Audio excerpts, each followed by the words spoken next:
Hi there, it's Andrea, and this is the Mainstream Reiki YouTube channel dedicated to bringing Reiki more into the mainstream so we can help more and more people. So whether you're Reiki curious or a Reiki practitioner, I hope that you would check out the different videos on the channel and subscribe if you haven't already, so I know you're out there and interested in more content. This is my first part 2 video because as soon as I prepared last week's video, I had an experience and I thought, of course, I completely left that out of that video. So I thought I had to absolutely make a follow-up. And last week's video was all about what if you don't feel sensations in your hands? What do you do about that? And this week's video is going to be an addition to that video where I explain to you something really big about your client that you can investigate in the session and see if you can't get more sensation in your hands.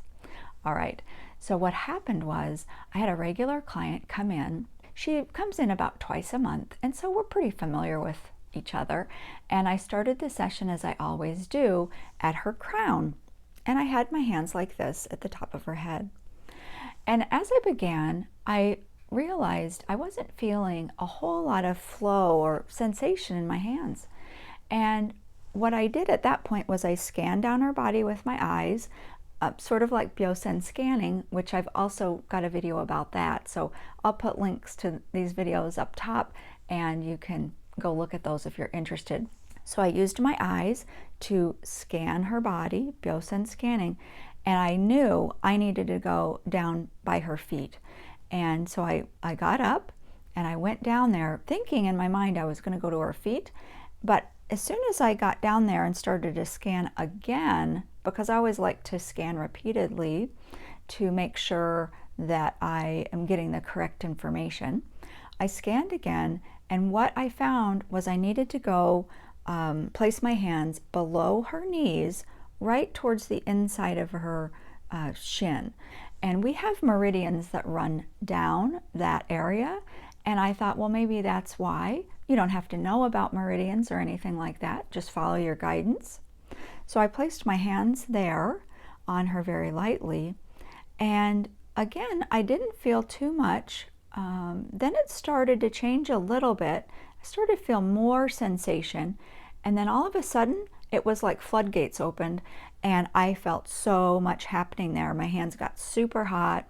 And there was this pulsing of the energy.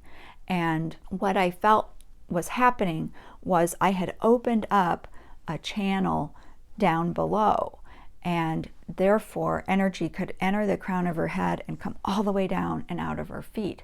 Interesting though, I wasn't at her feet, I was a little above the feet.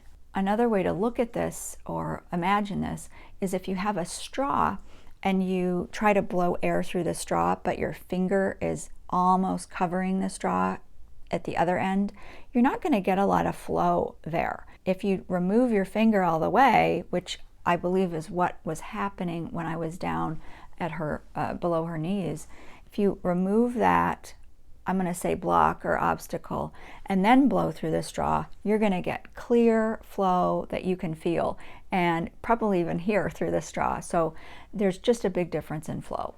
What happened next was, after a few minutes, I felt the energy sort of decrease a bit, as though the intensity was going down.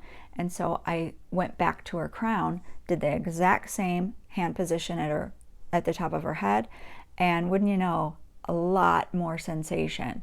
So this is a good example, and I've seen this over and over and over. I just don't know why I didn't put it in the last video, so sorry about that. But over and over and over, I see clients that come in and their energy is so pulled up towards their crown, towards their head. They have busy minds, or perhaps they're just out of sorts. They're just not grounded. This client in particular had been traveling. She had just come in I think it was the day before, from out of state on an airplane. She's pretty sensitive energetically anyway with what's going on in her body, and she said that she just felt really off when she came in, and so that's always a clue, I think. But again, I've seen this a lot of times. So in the last video I said make sure that you are grounded before every client. Well, here's the other side of that. Make sure your clients are grounded as well, which might seem weird, right? Because obviously we want them to be grounded at the end of the session. I don't think I've ever heard someone say ground them near the beginning of the session, but if you think about it, it makes perfect sense, because if they're not grounded at the beginning of Reiki, how is that flow going to really be able to come all the way down through all the energy centers, down the legs and out the feet through the session? In a way, we are inviting the Reiki to come in and remove blocks. Well, where is that energy that's released going to go? If they're already blocked up, it doesn't have a place, an outlet to go. So if you're not feeling a lot of sensation, if your client says that, oh, they just feel just so in their head or out of sorts or something like that, this really would be a great thing to investigate in your session and see. Test it out. Go to their crown, see what it feels like, and then do your Biosen scanning, or go and check their feet, their ankles, even below their knees. Then go back up to your original position and see the difference. Check it out, try it. Let me know what you think. Again, I've seen this so many times in my practice. I'm glad that you tuned in for part 2 today. And as always, I wish you the highest Reiki blessings.